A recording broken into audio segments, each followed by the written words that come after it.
When Candace Stand On Business Owens, regardless of whether or not you like her, when she says that she has found out things that are so disturbing that she is going to stop reporting on it, that is a problem. Last night I was scrolling on TikTok and I saw a video of Candace Owens talking about how there are things in Diddy's case that are related to Michael Jackson's passing.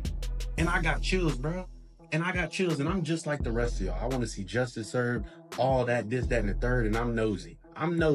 Just be straight up with it. But I'm not that damn nosy, because what we might find out from this case, it really might damage us. It really might mess us up in the head. It really might keep you up at night. And quite frankly, I rebuke that, because that's just so out of left field. Because if you're talking about Michael Jackson, then who else? What else? I don't want to know. I don't want to sit up and think about that, because this is just one person.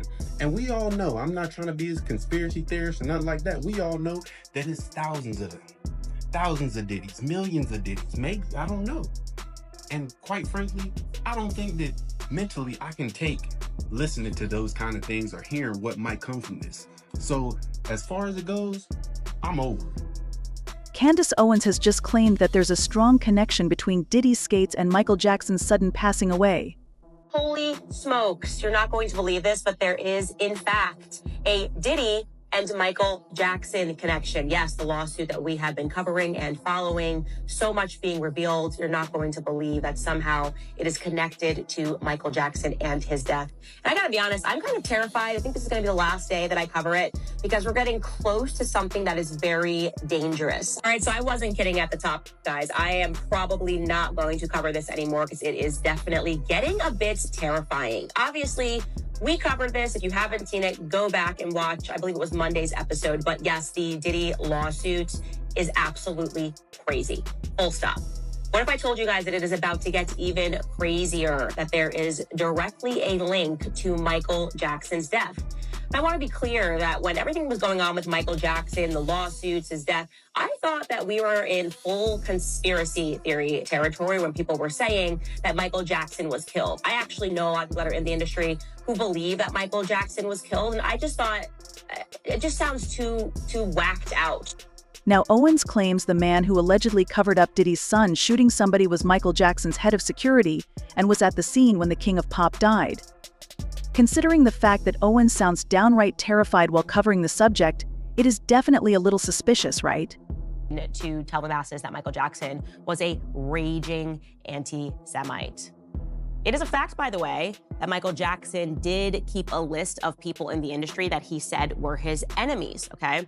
On that list were people that all happened to be Jewish. So it was lawyer Gloria Allred, music exec Tommy Mottola, Rabbi Shmuley Boteach, you may have heard of him, and I'm gonna mention him later, Israeli illusionist Uri Geller, and also Michael Jackson's former manager, Dieter Wiesner. Now, to be clear, it was Dieter himself that revealed that Michael Jackson had this list, but he says that Michael Jackson was just paranoid, that Michael Jackson thought that these industry people were all colluding to try to ruin his life and to take over his life.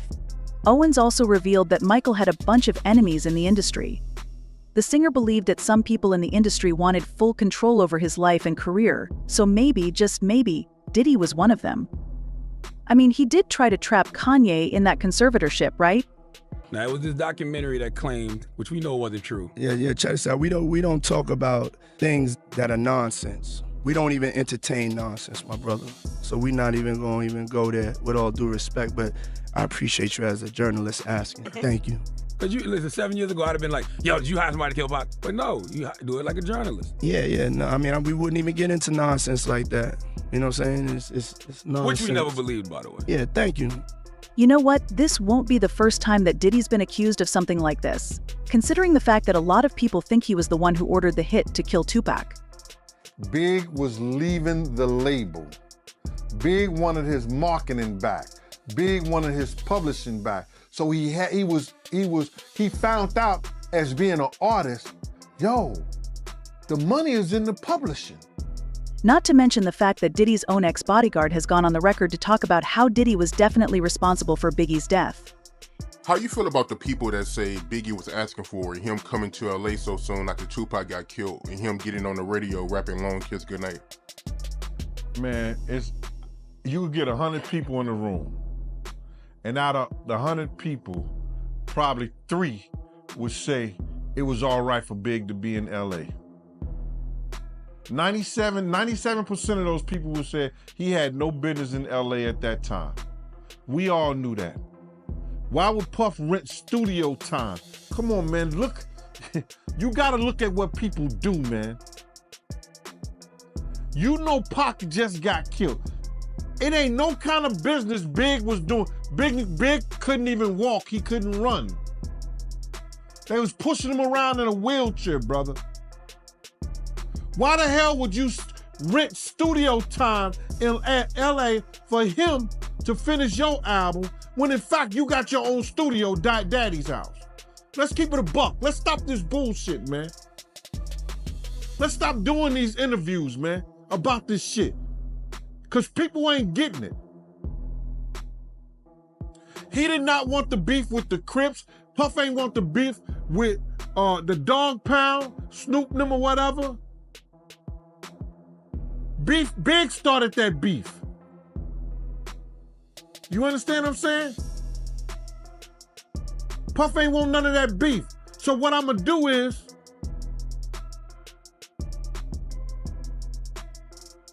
y'all want the sheep? I'm gonna put them out the pasture.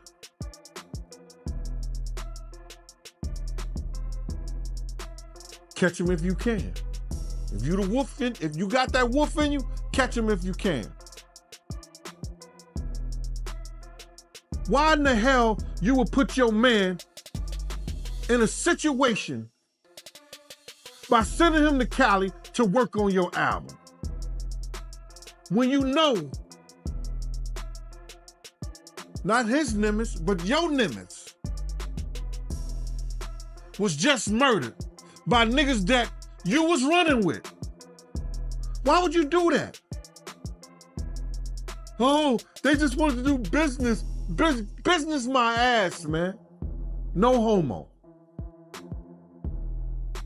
Because you know how some of these niggas out here be thinking, right? They hear that.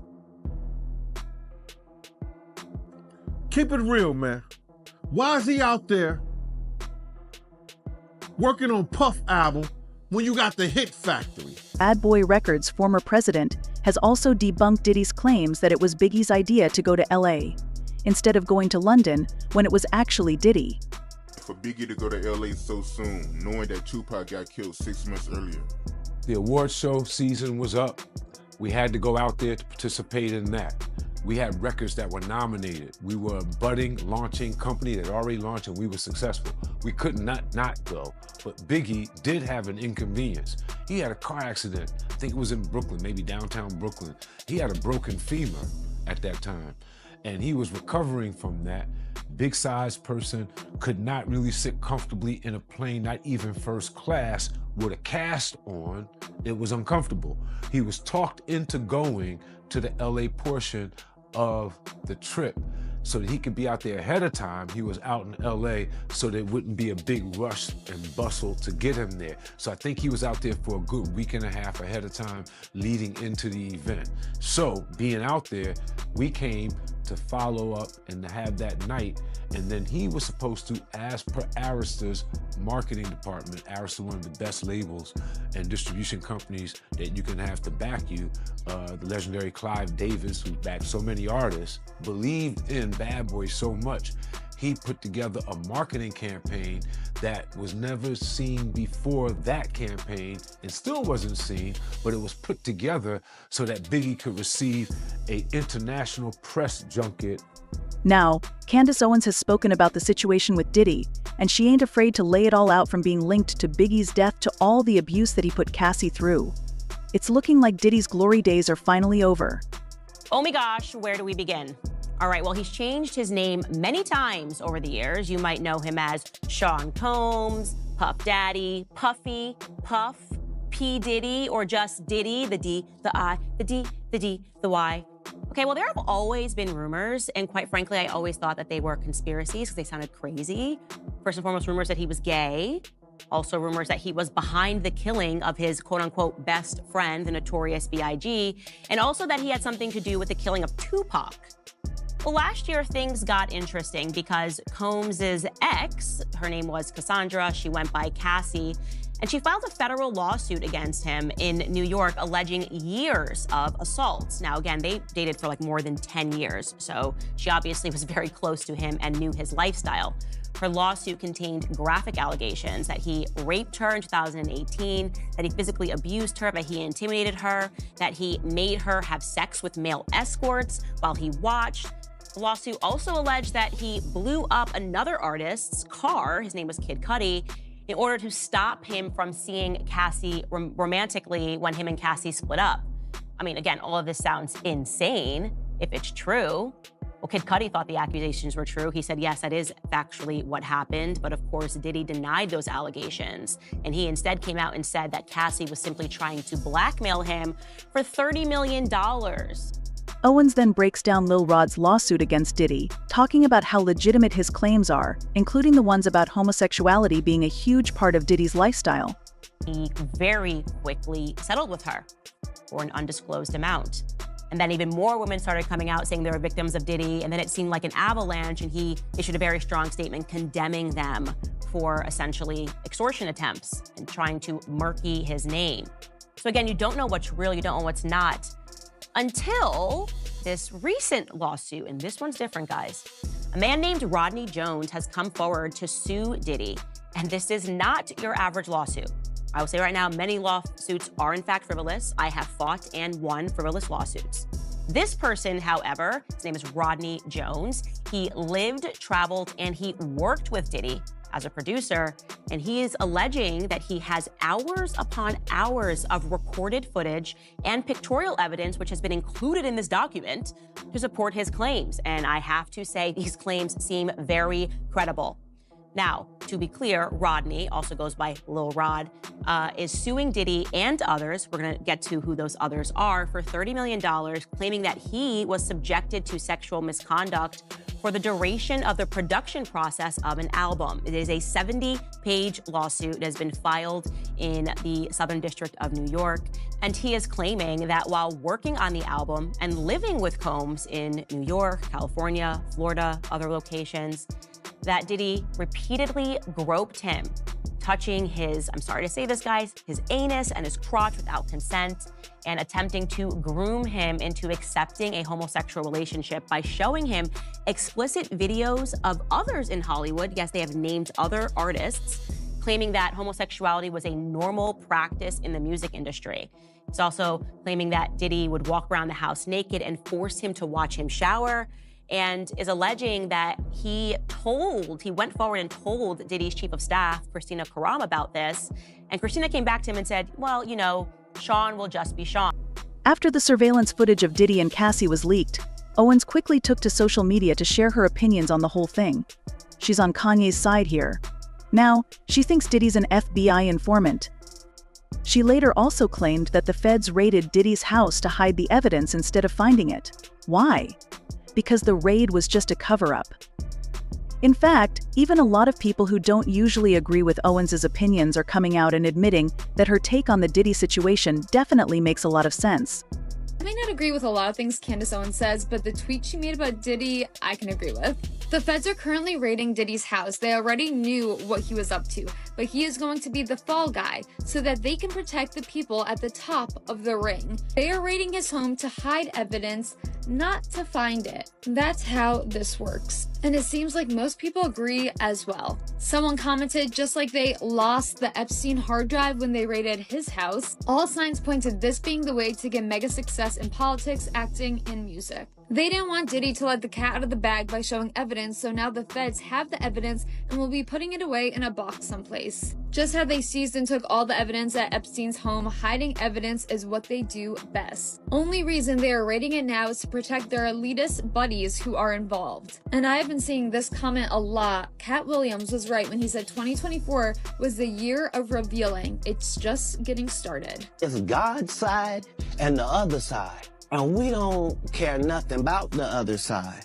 Period. Period. All of these big deviants is all catching hell in 2024. It's up for all of them. It don't matter if you Diddy or whoever you is. All lies will be exposed. That's all. And anyone who takes that the wrong way, know why they take it the wrong way. And that's not just it. After Diddy faked an apology video, Owens had a lot more to say. It's so difficult to reflect on the darkest times in your life, but sometimes you gotta do that. I was fucked up. I mean, I hit rock bottom, but I make no excuses. My behavior on that video is inexcusable. I take full responsibility for my actions in that video. I'm disgusted. I was disgusted then when I did it, I'm disgusted now. I went and I sought out professional help. I had to go into therapy, and go into rehab. Had to ask God for his mercy and grace.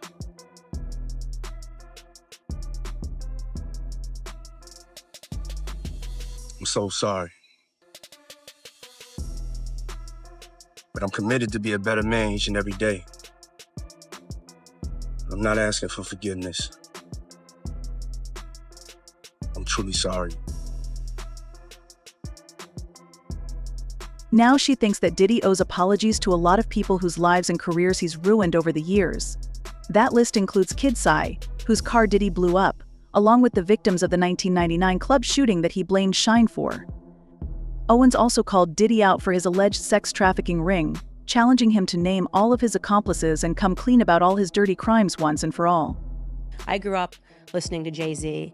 I would say Jay-Z and Kanye probably had the biggest influence on me, and there's a lot in Jay-Z's music that I'm so grateful for because he made it clear on how to move in a business room, I would say. Yeah. So many of his lyrics talking about, this is how I think about it when they want me to do their shows. Like, how are they benefiting off of me, my brand? He's thinking like a boss.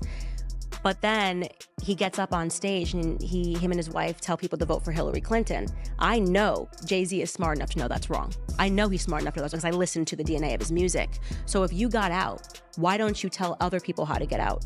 And that's when I lost respect for Jay-Z, and it is what made me gain more respect for Kanye because he is willing to say stuff that makes him unfavorable in Hollywood, where I think Jay-Z really cares about what Hollywood thinks about him. Do you know what I mean? Absolutely. Jay-Z, unbelievably talented, can't deny it. Beyonce, unbelievably Absolutely. talented, can't deny it. Kanye West, I would say a genius, can't deny it. Unfortunately, you stood on someone who is very up and down with what he says. And it's not just Diddy. Owens has also talked about his good friend Jay-Z and how she's lost all respect for him because of his political views after he was influenced by the rest of Hollywood.